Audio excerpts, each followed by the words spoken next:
Hello everyone, कैसे हैं आप सब। तो सबसे पहले मैं आपसे सॉरी बोलना चाहता हूँ क्योंकि कल मुझे थोड़ा सा फीवर टाइप लग रहा था एंड आज जो है पावर आउटेज हो गई थी, इस वजह से मैं वीडियो टाइम पे अपलोड नहीं कर पाया। सो आज की वीडियो में मैं आपको इंग्लिश के इंपॉर्टेंट टॉपिक्स और रोड मैप बताऊंगा कि कौन कौन से इंपॉर्टेंट टॉपिक्स है, कौन से चैप्टर्स को करना चाहिए एंड क्या रोड मैप फॉलो करना चाहिए। ठीक है। एंड मुझे पता चला कि बहुत सारे बच्चों का जो है मैथ्स का पेपर खराब गया है। सो ठीक है, अगर आपने हमारा वीडियो फॉलो किया होता तो टॉपिक्स तो उसमें से थे, बस थोड़ा सा लेवल हाई था। सो आप लोगों को उसकी चिंता करने की जरूरत नहीं। अगर पेपर हार्ड था तो चेकिंग भी लीनियन होगी, लेकिन हाँ, अगर आपने वो टॉपिक प्रिपेयर किए होते तो आपका पेपर अच्छा गया होता। बट कोई बात नहीं, अब जो हो गया उसके ऊपर तो हम कुछ कर नहीं सकते। हाँ, मैट्रिक का हमें भी लगा कि जो 28 मार्क्स का आना चाहिए था, मीन्स वो 14 मार्क्स का ही आया। सो हाँ, कुछ कुछ चीज़ें थी पेपर में जो पेपर को हार्ड बना रही थी। बाकी अगर आपने वो टॉपिक्स फॉलो किए होते तो आप इजीली अच्छा स्कोर कर सकते थे। बट देखिए, जो हो गया उस पर आप कुछ नहीं कर सकते। आगे के पेपर को हम इम्प्रूव कर सकते हैं। तो इंग्लिश मीडियम पर या रीडिंग के जो पेपर बचे हैं उनको अच्छे से इम्प्रूव करते हैं और इंग्लिश का रोड मैप मैं आपको बताता हूँ, तो आप वीडियो में मेरे साथ बने रहिएगा। चलिए तो मैं वीडियो को स्टार्ट करता हूँ। ओके, आज का वीडियो स्टार्ट करते हैं। आज के वीडियो में मैंने सोचा है कि इंग्लिश के इस वीडियो में मैं आपको important chapter wise important topic बताने के बजाय ओवरऑल इंपॉर्टेंट जो क्वेश्चंस पूछे जाते हैं एंड टॉपिक्स के फॉर्मेट में कवर कर लिए जाएंगे जो आपको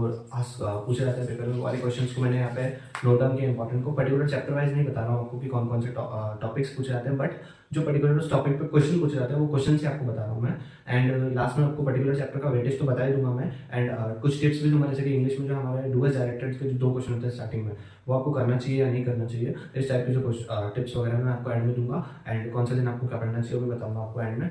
सारी चीज़ें बताऊंगा, आप वीडियो में बने रहना। फिलहाल हम इंपॉर्टेंट क्वेश्चन के ऊपर जो है वीडियो को स्टार्ट करते हैं। मैं आपको बताते जाता हूँ क्या क्या है। सो चलिए, सबसे पहला है process of communication and significance. Process of communication is the most most most important question.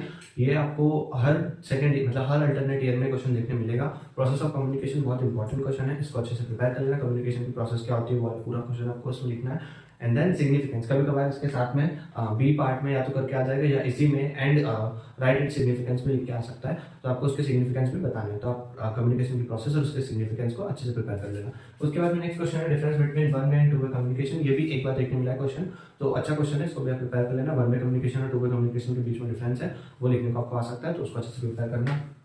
साथ में advantages and disadvantages of written communication. Written communication के एडवांटेजेस और डिसएडवांटेजेस का क्वेश्चन भी 1-2 बार देखने मिला है, इसको भी अच्छे से प्रिपेयर करना। साथ में आपको ऐसा क्वेश्चन भी आ सकता है कि difference between oral and written communication या difference between verbal and non verbal communication. तो इस टाइप के कुछ क्वेश्चन आ सकते हैं, तो उनको आप अच्छे से प्रिपेयर कर लेना। Okay, now moving forward, 7 C's of communication is again most most most important question. ये भी आपको ये तो हर ईयर में देखने को मिल जाएगा आपको क्वेश्चन। 7 C's ऑफ कम्युनिकेशन जो है डिफरेंट डिफरेंट टाइप से क्वेश्चन को चेंज कर करके यही क्वेश्चन जो है 7 C's वाला बार बार पूछा जाता है कि describe the principles of communication, 7 C's of communication या 7 C's ऑफ इफेक्टिव कम्युनिकेशन या पॉइंट्स फॉर इफेक्टिव कम्युनिकेशन। उस सब में ये लिखना है आपको, तो इसको अच्छे से प्रिपेयर कर लेना। ठीक है, क्वेश्चन बहुत बार पूछा जाता है। देन एनी साल इसके आने के चांसेस हैं, तो इसको अच्छे से प्रिपेयर कर लेना। Okay, then communication barrier and steps to remove them. ये भी एक इंपॉर्टेंट क्वेश्चन है। रिमूवल की स्टेप्स जो है कभी कभार पूछी गई, लेकिन कम्युनिकेशन बैरियर का क्वेश्चन बहुत बार पूछा गया है, तो इसको अच्छे से प्रिपेयर कर लेना कि कम्युनिकेशन में क्या क्या बैरियर्स होते हैं, ठीक है, उनको कैसे रिमूव करते हैं, उसकी क्या क्या स्टेप्स होती है, ये दोनों चीजें आप अच्छे से प्रिपेयर कर लेना। Moving forward, discuss the process of planning, writing and editing. ये क्वेश्चन भी काफी बार देखने मिला है, मुझे 2 से 3 बार देखने मिला है कि प्लानिंग, राइटिंग और एडिटिंग की जो प्रोसेस है उसको डिस्क्राइब करें। इफेक्टिव प्लानिंग, राइटिंग और एडिटिंग कैसे कर सकते हैं वो स्टेप्स बताएं। ठीक है, रिपोर्ट में क्या हेल्प करती है, इस टाइप के क्वेश्चन जो है इस पर बनते हैं, तो उसको अच्छे से प्रिपेयर कीजिएगा। ठीक, आगे बढ़ते हैं। Difference between laboratory report and progress report. Laboratory report और प्रोग्रेस रिपोर्ट, जैसे कि हमारे पेपर में जो है 8th जो क्वेश्चन आता है 8th नंबर वाला, वो क्वेश्चन ऐसा होता है कि डिस्क्राइब एनी 2 और फिर 4 हमें जो टॉपिक्स के नाम दिए होते हैं। तो लेबोरेटरी रिपोर्ट और प्रोग्रेस रिपोर्ट जो है, ये दोनों टॉपिक्स जो है उसमें कई बार पूछे गए हैं। साथ ही जो है इन दोनों पे डिफरेंस वाला क्वेश्चन भी बहुत बार पूछा गया है, तो इसको अच्छे से प्रिपेयर कीजिएगा। ठीक है, then what is report writing, features of it. Report writing क्या होती है, उसके क्या फीचर्स होते हैं, गुड रिपोर्ट राइटिंग क्या होती है, इफेक्टिव रिपोर्ट राइटिंग कैसे करें, इस टाइप के क्वेश्चंस पूछे जाते हैं। साथ ही आपको कभी कभार सिचुएशन भी दे दी जाएगी कि उस सिचुएशन पर रिपोर्ट राइटिंग करें, तो उसके लिए भी आप प्रिपेयर कीजिएगा। ठीक है, देन नेक्स्ट है non verbal communication. Non verbal communication पे क्वेश्चन आ सकता है कि इसको डिस्क्राइब करें, इसके टाइप्स बताएं। ठीक है, पूरा एलेबोरेट करना है आपको, इस टॉपिक को भी अच्छे से प्रिपेयर कर लेना। बाकी और टॉपिक्स में आपको बता रहा हूँ, वीडियो में मेरे साथ बने रहें। ओके, सो जो बचे हुए और टॉपिक्स मैं आपको बताता हूँ क्या क्या है। जैसे कि देखो, नेक्स्ट टॉपिक जो है what is a technical definition and technical description. ये भी बहुत इंपॉर्टेंट टॉपिक है, इस पर बहुत बार क्वेश्चन देखने मिला है। ठीक है, टेक्निकल डेफिनेशन क्या होती है, टेक्निकल डिस्क्रिप्शन क्या होती है, और किसी पर्टिकुलर ऑब्जेक्ट की आपको दे देंगे कि इसकी टेक्निकल डेफिनेशन लिखिए या फिर इसकी टेक्निकल डिस्क्रिप्शन लिखिए, वो भी आ सकता है, और क्या होती है वो भी आ सकता है, तो इसको अच्छे से प्रिपेयर कर लेना। और कुछ कुछ जो है आप टेक्निकल डिस्क्रिप्शन और डेफिनेशन आप अपने हिसाब से जो है ट्राई करना बना बना के लिखने की, तो आपको अच्छे से प्रिपेयर हो जाएगा। ओके, उसके बाद में importance of communication skills for technical technical students ये क्वेश्चन भी एक दो बार देखने मिला है कि टेक्निकल स्टूडेंट्स के लिए कम्युनिकेशन स्किल का क्या इंपॉर्टेंस होता है। तो इस टॉपिक को भी अच्छे से प्रिपेयर कर लीजिएगा। आपको जो भी है 7-10 जो पॉइंट्स है वो लिखने की क्या क्या इंपॉर्टेंस होते हैं उनको एलाबोरेट करना है, इस टाइप से आपको उसको लिखना है, ठीक है। Then what is a good resume, और उसके साथ में एक सब पार्ट में क्वेश्चन था कि डिफाइन सीसी एंड बीसीसी। तो गुड रिज्यूमे क्या होता है, आपको ये क्वेश्चन आ सकता है, गुड रिज्यूमे क्या होता है वो बताइए, कैसे बनता है वो बताइए। और उसके साथ में जो सब पार्ट में क्वेश्चन था वो था कि व्हाट इज ईमेल और डिफाइन सीसी एंड बीसीसी। तो मैंने वो ईमेल वाला क्वेश्चन तो नहीं लिखा कि डिफाइन ईमेल, बट ये लिखा है डिफाइन सीसी एंड बीसीसी, क्योंकि कुछ बहुत सारे बच्चे ऐसे होंगे जिनको पता नहीं होगा। सो इसलिए मैंने क्वेश्चन उठाया था कि सीसी जो है मतलब होता है कार्बन कॉपी, ये ईमेल में यूज होता है, और बीसीसी जो है वो होता है ब्लाइंड कार्बन कॉपी। तो सीसी जो है वो जब आप जैसे किसी को ईमेल भेजते हैं, बहुत सारे मल्टीपल लोगों को एक साथ ईमेल भेजते हैं और सबको शो होता है कि आपने किस किस को ईमेल भेजा है, उसको बोलते हैं सीसी कार्बन कॉपी, मतलब हर किसी को पता चलेगा कि आपने किस किस को ईमेल भेजा है। और बीसीसी मतलब ब्लाइंड कार्बन कॉपी, मतलब आप मल्टीपल लोगों को एक साथ ईमेल भेजते हो लेकिन दूसरे किसी को पता नहीं चलता कि आपने और किसको ये ईमेल भेजा है। तो उसके ऊपर डिस्क्रिप्शन वो तो आप टॉपिक सर्च करेंगे आपको मिलेगा। मैंने तो सिर्फ शॉर्ट में आपको बताने के लिए टॉपिक लिखा था, ठीक है। उसके बाद में इंपॉर्टेंस ऑफ बिजनेस लेटर जो है, ये क्वेश्चन भी एक दो बार है। बिजनेस लेटर क्या होता है, कैसे क्रिएट करते हैं, इस टाइप के क्वेश्चंस आते हैं, ठीक है। और साथ में कंप्लेंट लेटर वगैरह इस टाइप के क्वेश्चंस भी देखने को मिलते हैं। आपको बता दिया जाएगा कि आपको जो है एम्प्लॉय ने कुछ ऐसा कर दिया या फिर कंपनी में कुछ ऐसा फॉल्ट हो गया, इस टाइप की सिचुएशन दे देंगे, उसके ऊपर आपको एक कंप्लेंट लेटर लिखना है, ठीक है। या तो ऑर्गेनाइजेशन की तरफ से या कंपनी की तरफ से, ओके, या फिर एम्प्लॉय को कंपनी में कुछ प्रॉब्लम फेस हो रही है तो उसकी तरफ से, तो आपको इस टाइप के क्वेश्चन मिल सकते हैं। देन है prepare a covering letter resume. हाँ, इस टाइप के क्वेश्चन लिखने को मिलते हैं कि आपको सपोज आपको टीसीएस में जॉब करना है, सपोज आपको यस टेक्नोलॉजीज में जॉब करना है, तो आपको किसी भी एक्सवाईजी कंपनी में जॉब करना है, तो उसके लिए आप अपना एक कवरिंग लेटर प्रिपेयर कीजिए और साथ में अपना रिज्यूमे अटैच करके जो है कंपनी को प्रोवाइड कीजिए, वो प्रिपेयर कीजिए। तो वो आपको रिज्यूमे बना के और कवरिंग लेटर जो है वो बना के अपना बायोडाटा देके वो आपको सबमिट करना है। जैसा कि आप लोग में से बहुत सारे लोगों ने 11th 12th में भी किया होगा इंग्लिश में, जो है हमें रिज्यूम राइटिंग जो है वो क्वेश्चन था, तो आप लोगों ने किया होगा शायद। उसके बाद में ईमेल राइटिंग और what is good email writing. Email writing क्या होती है, गुड ईमेल राइटिंग क्या होती है, कैसे करते हैं, ठीक है। स्टेप्स ऑफ ईमेल राइटिंग क्या क्या होती है, या फिर आपको ईमेल लिखने को आ सकती है कि सपोज आपका फ्रेंड वहाँ पे है, आपको ये डॉक्यूमेंट्स भेजने हैं, इस टाइप से XYZ सिचुएशन दे देंगे एंड आपको उसके ऊपर एक ईमेल लिखनी है, तो वो लिखने के लिए भी आ सकती है। तो आप इसका फॉर्मेट वगैरह भी देख लीजिएगा, ठीक है। देन उसके बाद में techniques for improving reading comprehension, ये क्वेश्चन भी एक दो बार देखने मिला है कि रीडिंग कॉम्प्रिहेंशन को इंप्रूव करने के लिए जो है हमारे पास क्या क्या टेक्निक्स होती है जिनको हम यूज करें तो हमारा रीडिंग कॉम्प्रिहेंशन जो है इंप्रूव हो सके। तो वो क्वेश्चन भी आपको लिखने, साथ में मैंने एक दो पेपर में अनसीन पैसेज भी देखा था, तो ऐसा भी हो सकता है कि साथ में अनसीन पैसेज भी आ जाए, उस पैसेज को रीड करके आपको उसके ऊपर जो है क्वेश्चन के आंसर देने हो। तो अगर वैसा होता है तो बहुत अच्छा। बहुत सारे बच्चों का अनसीन पैसेज जो है काफी स्ट्रॉन्ग होता है, तो उनके लिए बेनिफिट वाली चीज होगी, लेकिन जिनके लिए नहीं है उनके लिए ऑब्वियस बात है लॉस होगा। बट हाँ, अगर ये आता है तो आपको आना चाहिए, ठीक है। उसके बाद में टेंडर ड्राफ्टिंग फॉर बिजनेस, आप कोई बिजनेस करते हो और किसी कंपनी का कॉन्ट्रैक्ट लेना है आपको, तो उसके लिए टेंडर ड्राफ्टिंग का जो टेंडर हम भरते हैं, वो जो टेंडर ड्राफ्टिंग वो भी आपके सिलेबस में है। तो उसके ऊपर भी क्वेश्चन आते हैं कि सपोज आपको वो वाला जो है कॉन्ट्रैक्ट लेना है, तो उसके लिए आप टेंडर फाइल करें, ठीक है, एक प्रॉपर टेंडर फाइल करके ड्राफ्ट करें, तो वो सब क्वेश्चन भी आ सकते हैं। टेंडर ड्राफ्टिंग क्या होती है ये क्वेश्चन भी आ सकता है, तो उसको भी अच्छे से प्रिपेयर कर लेना, ये क्वेश्चन आ सकता है, ठीक है। देन इसके बाद में प्रेसी राइटिंग और प्रिसाइज राइटिंग, इसके ऊपर भी क्वेश्चन देखने मिलता है, ठीक है। What is प्रेसी writing, what is precise writing, and मैंने आपको बताया जैसे कि 8th वाला जो क्वेश्चन होता है जिसमें डिस्क्राइब एनी टू आता है, उसमें प्रेसी राइटिंग और प्रिसाइज राइटिंग के ऊपर भी शॉर्ट नोट लिखने को आता है। एंड अलग से भी क्वेश्चन आता है कि प्रेसी राइटिंग प्रिसाइज राइटिंग क्या होती है, इनके टाइप्स क्या होते हैं, दोनों डिफरेंस क्या होते हैं, इस टाइप के क्वेश्चन आते हैं। तो इसको भी अच्छे से प्रिपेयर कीजिएगा, ये बहुत इंपॉर्टेंट टॉपिक है एंड इस साल भी इसके आने के चांसेस है, तो उसको अच्छे से प्रिपेयर कर लीजिएगा।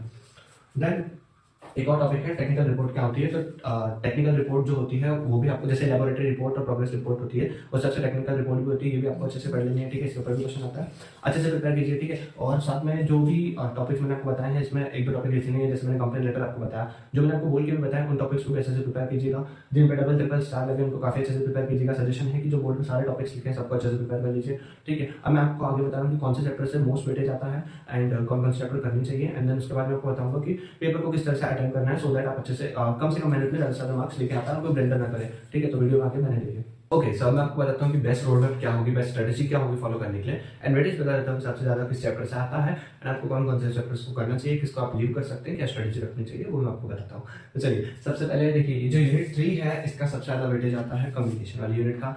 इसको बिल्कुल भी स्किप मत करना है आपने, जैसे कि इंपॉर्टेंट टॉपिक्स में भी देखे कि सबसे ज़्यादा क्वेश्चन जो है आपको कम्युनिकेशन वाली यूनिट से देखने को मिल रहे थे, तो इस यूनिट को जो है स्किप नहीं करना है, काफ़ी ज़्यादा वेटेज रहता है, इसको तो अच्छे से प्रिपेयर करना है। देन उसके बाद में यूनिट 4 का वेटेज है सेकंड नंबर पे, थर्ड नंबर पे यूनिट 5 का weightage, then unit 2, then unit 1, ठीक है। अब ये क्या है ये मैं थोड़ा सा आपको बताऊंगा, जब मैं आपको यहाँ पे थोड़ा सा जब स्ट्रेटेजी बताऊंगा उस टाइम पे बताऊंगा कि ऐसा ही क्यों है और ये आपके लिए अच्छा भी क्यों है, ठीक है। तो सबसे पहले एक बार ये हम इस तरफ नजर मान लेते हैं कि हमें 5th, 6th और 7th जो 3 दिन बचे हैं उस दिन में कैसे प्रिपरेशन करनी है। तो 5th तारीख को जो है आपको थर्ड और सेकंड यूनिट करनी है साथ में। देखो थर्ड यूनिट का सबसे ज़्यादा वेटेज है, second and then fourth unit करनी है। तो हमने 2 हाईएस्ट वेटेज वाली और एक कम वेटेज वाली यूनिट को कल खत्म कर लिया। नो वरीज, अगर आप कल नहीं कर पाते, तीनों यूनिट नहीं कर पाते तो एक यूनिट को नेक्स्ट डे पे स्किप कर दो, जो है फोर्थ यूनिट को आप इधर शिफ्ट कर दो, तो आप नेक्स्ट डे जो है फिफ्थ, फोर्थ और फर्स्ट कर लेना। बट मैंने सिक्स को जो है फिफ्थ और फर्स्ट रखा है, तो यहाँ पे मेरा जो है मतलब मेरे अकॉर्डिंग जो यहाँ पे खत्म हो जाएगा सिलेबस। देन जो 7 तारीख को है 3 और 4 के दोनों यूनिट का रिवीजन करना इंपॉर्टेंट है, इसलिए यहाँ पे हम इन दोनों का रिवीजन कर लेंगे। अगर आपकी यहाँ पे कोई यूनिट यहाँ पे बच जाती है, आपके पास सिर्फ एक दिन रहेगा, तो इंग्लिश में आपके पास अच्छा टाइम है, आप अच्छे से प्रिपेयर कर सकते हो। ठीक है, ये रोड मैप था, मैंने आपको फटाफट बता दिया कैसे करना है। अब उसके बाद जाते हैं कि अच्छा प्लान क्या होगा। देखो यूनिट थर्ड और फोर्थ तो वो करना ही करना है। अगर इन दोनों को भी आप अच्छे से प्रिपेयर कर लेते हो, जो क्वेश्चंस मैंने बताया उन सबको भी अच्छे से कर लेते हो, और अगर एक बार टॉपिक्स उनके जो है आप अपना सिलेबस ओपन करके उनके टॉपिक्स देखते हो और उन टॉपिक्स का थोड़ा थोड़ा भी आप नॉलेज ले लेते हो, तो आप इजीली 35 to 42 मार्क्स जो है स्कोर कर लोगे इन दोनों यूनिट से। ठीक है, अगर आप दोनों को अच्छे से प्रिपेयर करते हो तो। एंड अगर आप यूनिट 3, 4 और 5, जो कि मैं सजेस्ट करूंगा कि इन तीनों को प्रिपेयर करो काफी अच्छे से, तो इन तीनों को प्रिपेयर करते हो तो 56 to 63 मार्क्स जो कि बहुत अच्छे होते हैं इन तीनों यूनिट को अगर आप अच्छे से प्रिपेयर करते हो तो आपको मिल जाएंगे। ठीक है, उसके बाद में यूनिट 1 और 2 को मैंने ऑप्शनल इसलिए रखा है, अगर आप कॉन्फिडेंट हो तो उसको इसलिए ऑप्शनल रखा है, वो चीज मैं आपको यहाँ पे बताता हूँ। अब देखो पेपर का हमारा पैटर्न जो है वो कुछ इस टाइप का है कि स्टार्टिंग का फर्स्ट क्वेश्चन, कभी कभार सेकंड वाला क्वेश्चन भी डू एज डायरेक्टेड आता है, जिसमें आपको इनडायरेक्ट टू डायरेक्ट करना होता है। ठीक है, एक्टिव से पैसिव करना होता है, वर्ब्स फिल करने होते हैं, प्रीपोजिशन, आर्टिकल, इस टाइप के क्वेश्चंस। ठीक है, और सिनोनिम एंटोनिम वाले क्वेश्चन जो है वो भी आता है। ठीक है, अब क्या होता है कि वो आता है 1 मार्क्स का 1। ठीक है, जैसे कि आपको 7 क्वेश्चन दिए होंगे, एक्टिव से पैसिव में कन्वर्ट करना है, 1 मार्क्स का 1, ऐसे करके 7 करने होंगे, और उसके बी पार्ट में भी आपको 7 करने होंगे। ठीक है, अगर मान लो दूसरा क्वेश्चन भी, सेकंड क्वेश्चन भी उसके आया तो 7 वो और 7 के सिनोनिम लिखने हैं। नेक्स्ट अगर जो भी है आपको दिया होगा एक्टिव से पैसिव या डायरेक्ट इनडायरेक्ट, वो सब करना है। तो आप ये देखो कि आपको एक वो करने का 1 मार्क्स मिल रहा है। तो अब आप ये देख रहे हो कि बेनिफिट है कि हाँ एक ही सेंटेंस हमने 700 है तो 1 मार्क्स, हर एक सेंटेंस का 1 मार्क्स, या बेनिफिट में देख रहे हो। बट नेगेटिव साइड भी आ सकता है कि अगर एक सेंटेंस गलत हुआ तो 1 मार्क्स कम हो गया सीधे के सीधे, एक और सेंटेंस गलत हुआ तो 1 और मार्क्स कम हो गया सीधे। तो अगर आप उसमें अपनी एक्यूरेसी 70% भी रखोगे या 60% भी रखोगे तो भी आपके 40% मार्क्स उसमें लूज हो रहे हैं, तो जो कि काफी बड़ा अमाउंट होता है। तो इसलिए मैं सजेस्ट करूंगा कि अगर डू एज डायरेक्टेड तभी अटेम्प्ट करो अगर आप फुल, आपकी ग्रामर बहुत अच्छी है, आप फुल कॉन्फिडेंट हो। ठीक है, गलत हो ही नहीं सकता, तो मैं आपको सजेस्ट करूंगा कि हाँ आप इन दोनों यूनिट को करो और इनमें से किसी एक यूनिट को जो है आप स्किप कर सकते हो और इन दोनों को प्रिपेयर कर लो और फोर्थ को छोड़ दो सपोज। ठीक है, तो मैं आपको सजेस्ट करूंगा। लेकिन अगर आपकी कॉन्फिडेंस नहीं है कि आपकी ग्रामर अच्छी है या मिस्टेक हो सकती है, तो इन दोनों यूनिट को स्किप कर देना। तो भी सिनोनिम एंटोनिम किसी भी वर्ड का आ सकता है। अब इतनी वास्ट वोकैबुलरी होती है इंग्लिश की, उसमें किस वर्ड का सिनोनिम और एंटोनिम आएगा, और अगर आपने गलत कर दिया तो सो इसमें रिस्क होती है, इसलिए मैं डू एज डायरेक्टेड को सजेस्ट नहीं करूंगा। ठीक है, एंड जो डिस्क्राइब एनी टू वाला जो क्वेश्चन होता है, जो सबसे लास्ट 8th क्वेश्चन होता है, वैसा क्वेश्चन होता है डिस्क्राइब एनी टू, और उसमें आपको 4 जो है टॉपिक्स दिए होते हैं, उसमें से 2 को आपको डिस्क्राइब करना होता है। वो मैं सजेस्ट करूंगा कि आप करो, क्योंकि उसमें आपको सिर्फ टॉपिक का नाम दिया है, आपको डिस्क्राइब करना है। अब आप उसका सब कुछ डिस्क्राइब कर सकते हो, आप उसके बारे में उसके टाइप्स बता दो, उसके एडवांटेज बता दो, उसके डिसएडवांटेज बता दो, उसके क्लासिफिकेशन बता दो। ठीक है, फंक्शंस बता दो, इंपॉर्टेंस बता दो। ठीक है, सो वो सब आपके हाथ में है, क्योंकि उसमें सिर्फ डिस्क्राइब लिखा है और टॉपिक का नाम लिखा है। ठीक है, तो वो मैं सजेस्ट करूंगा कि उसको तो आप अच्छे से करो।